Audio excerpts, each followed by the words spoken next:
Jadi ini masalahnya Bapak sekalian. Sebagaimana kita ketahui bahwa salah satu syarat tawaf itu adalah suci dari hadas, hadas kecil dan besar. Persoalannya dalam waktu yang keadaannya begitu sangat sempit sekali.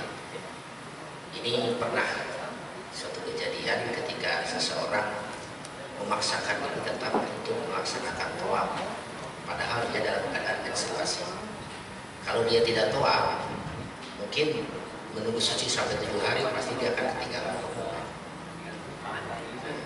Jadi itu, bagaimana? Adakah satu dasar hukum yang bisa membolehkan seseorang tawaf dalam keadaan tetap tidak suci dari hadas besar yaitu haid, ya, ataupun kalaupun tidak boleh, solusinya bagaimana? Ya, silakan. Itu ada semacam kasus yang mungkin sekarang ini sering banyak jemaah yang umroh yang tidak tahu ataupun tahu tetapi ya, keadaan mendesak untuk segera melakukannya karena akan dikhawatirkan ketinggalan. Itu saja.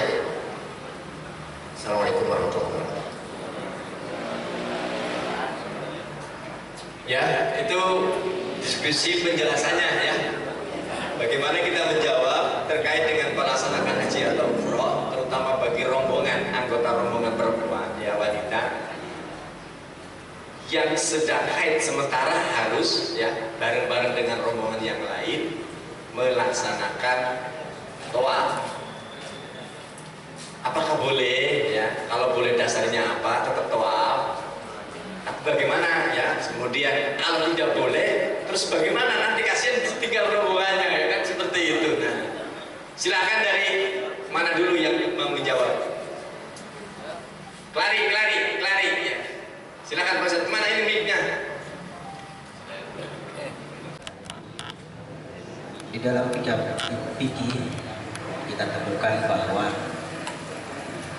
tawaf itu adalah termasuk tawaf ibadah atau tawaf umrah ya.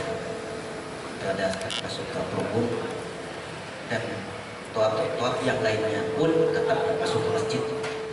Itu penting, syaratnya adalah taharah suci. Tapi selain daripada yang tiga ini, yakni Imam Hanafi itu tidak mengkategorikan taharah itu syarat, sehingga berarti hukumnya sah saja atau boleh saja tawaf dalam keadaan hadas atau dalam keadaan najis ya. Nah, saya baca di dalam kitab Majmu' Syarh Madzhab 78 Sumpah 23, tapi ini saya di Maksam ya, berarti halamannya beda ya. Ingat ya. Majmu' ya, kitab Majmu' ya, Syarh Madzhab. Wa al-Farad Abu Hanifah faqala at-taharatu min al-hadath wa najsi laysat bi syartin lit-tawaf. Falau tafa wa alaihi najasatun aw muditsan aw junuban sahha tawafu. Jadi Imam Hanafi juga termasuk NU lah ya. Gitu kan ya? Ya, terus saja. Assalamualaikum warahmatullahi wabarakatuh. Itu kan yang boleh. Nah, yang nggak bolehnya gimana?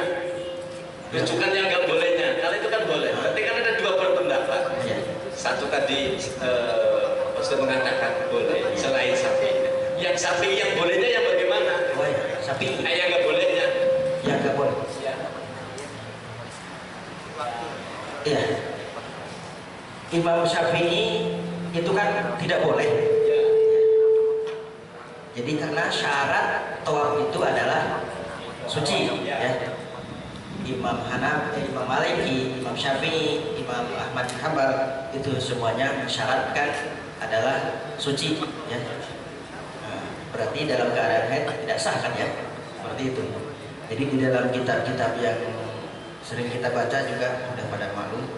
Dan perlu kita ketahui juga di sini bahwa ashab Imam Hanafi pun selain memang itu syarat, bukan termasuk syarat suci tersebut, jadi wajib juga dalam keadaan suci.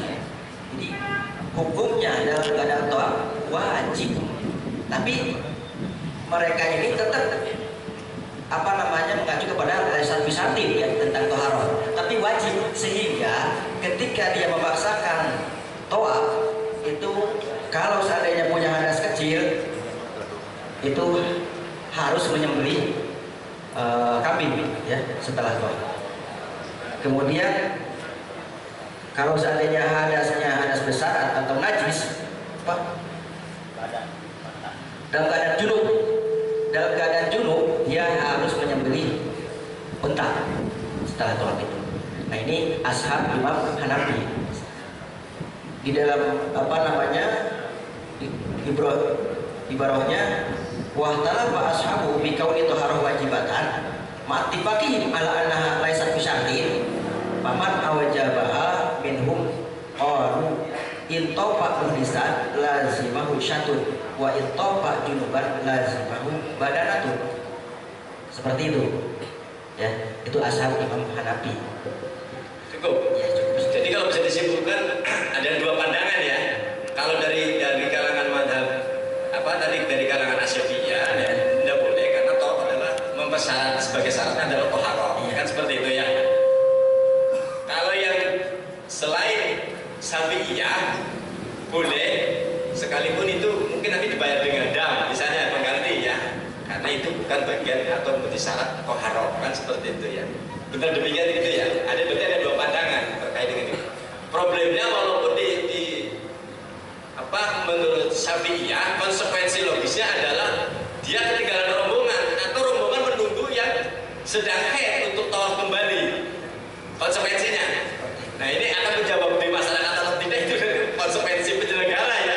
Kalau mau mengikuti Syafi'iyah kan gitu ya. Sebetulnya kan pihak travel itu bisanya kan lebih daripada yang 9 hari minimal ya. Itu lebih sebetulnya kan bisa menunggu tinggal iya seperti itu.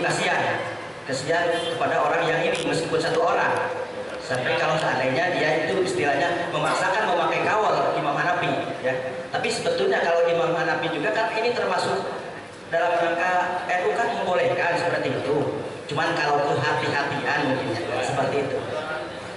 Ya, jelas ya. Itu pinter-pinternya penyelenggara aja sebetulnya ya. Tapi prinsipnya secara garis besar kalau Syafi'iyah tidak memperbolehkan karena tawaf ada persyaratan harus thaharah. Artinya konsekuensinya harus nunggu atau nanti dia tawaf sendiri bagi yang sedang haid. Sementara dari kalangan luar Syafi'iyah ya itu boleh walaupun harus membayar dam ya. Ada yang lain? Ya dari informasi yang lain ada yang beda atau sama atau memperkuat penjelasan? Jadi ya dari Jawa Timur.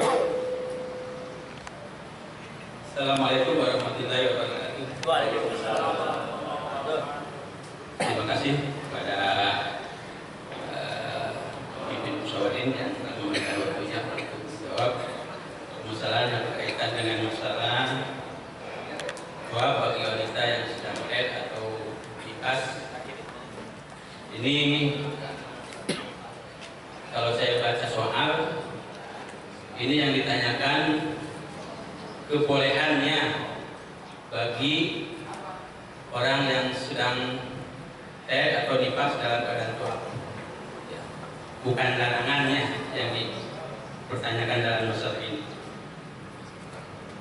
Kalau menurut saya yang saya baca ini tawaf bagi wanita yang haid atau nifas ini dibolehkan dan sah jika waktu untuk meninggalkan tanah suci terbatas atau sangat mendesak.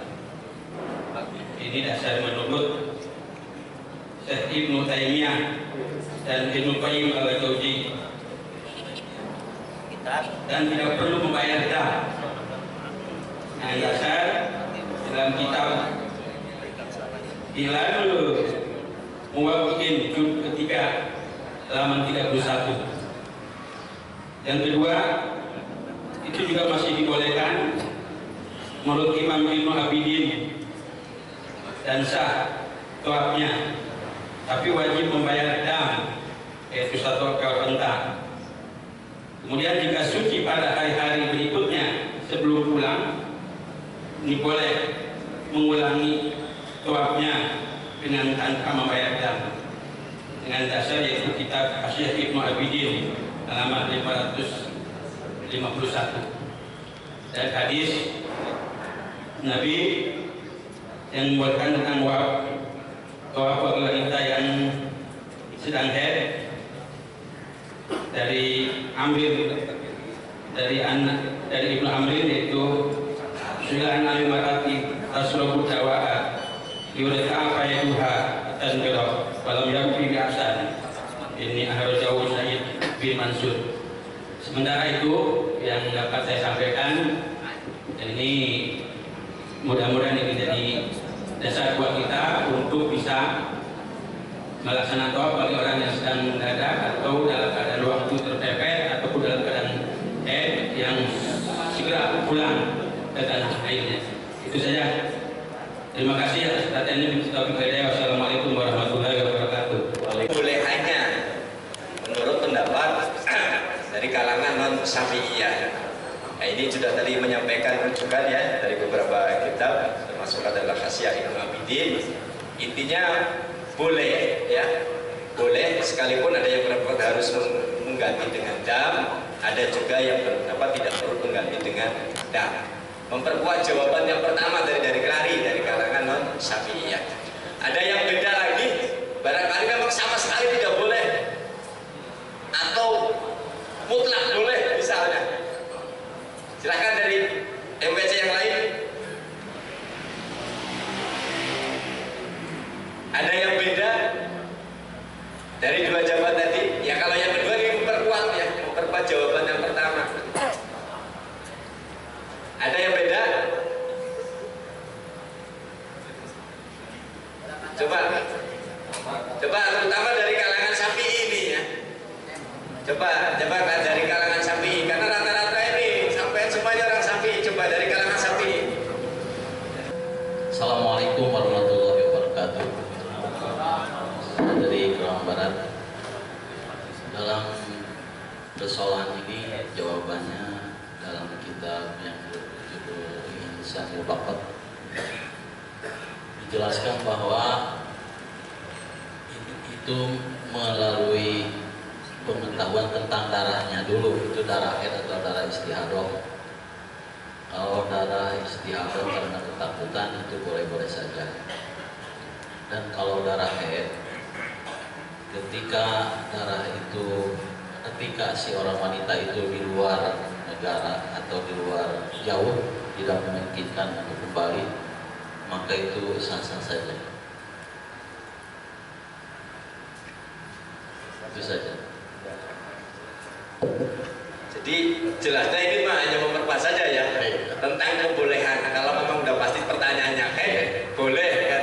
Sah-sah saja. Kalau boleh itu dalam usul fikih kaidah usul disebutkan ad-darurah tajlibul madhurah. Jadi bisa saja dipakai ketika karena memang waktunya terbatas. Iya, terbatas dan jauh dari kita. Iya, memperkuat ya dari jawaban yang pertama. Ada yang beda lagi coba? Assalamualaikum warahmatullahi wabarakatuh. Assalamualaikum warahmatullahi wabarakatuh. Dari MPC yang lain ada yang beda?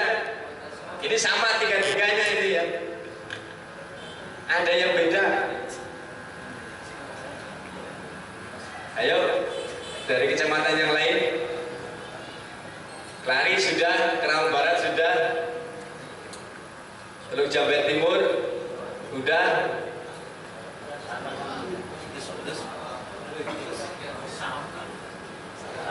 Atau mau jawabannya sama? Sama ya? Sama.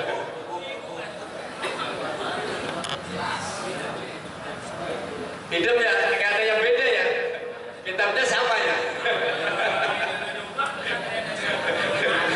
Pesantrennya satu keturunan, jadi sama semua jawabannya.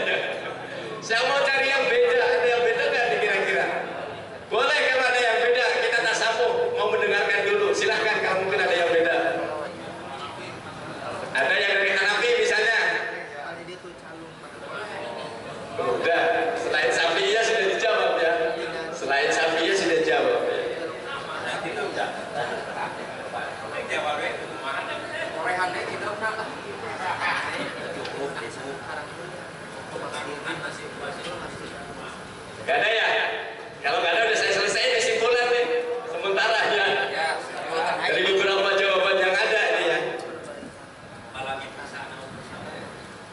Benar nggak ada ini?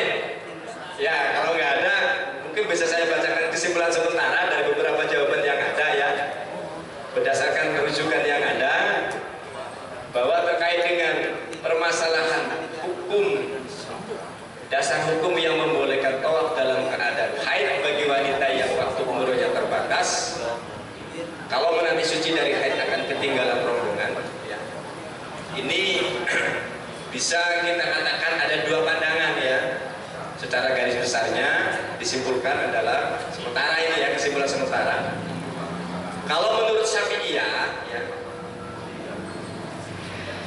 ya, yang bersangkutan ini harus menunggu masa sucinya. Artinya nanti dia tawaf sendiri, menunggu masa sucinya kembali untuk menjalankan ibadah tawafnya. Karena mungkin masih ada keterbiasaan kan, kalau umroh itu paling tidak ya 9 hari, ada masa sisa dan sebagainya ya. Tetap artinya dia punya kewajiban untuk menjalankan tawaf ya. Artinya tidak gugur, jangan ditinggal ya. Walaupun yang lain tawaf, dia tidak tawaf, nanti pada saat dia sudah suci harus tawaf sendiri ya. Itu dari kalangan Syafi'iyah. Kemudian yang kedua, selain Syafi'iyah, ini bentuk tasamuhnya Pak ya. Selain Syafi'iyah, suci saat tawaf tidak menjadi persyaratan, sehingga kalau bisa kita simpulkan artinya boleh, gitu kan? Artinya boleh. Hanya sebagai kewajiban yang bila ditinggalkan, dia wajib membayar dam. Ya, bukan yang wajib sifatnya ya. Bahkan ada yang berpendapat hanya sunnah membayarnya. Jadi hanya ada yang berpendapat wajib, fardu ya. Tapi ada yang berpendapat juga damnya adalah sunnah.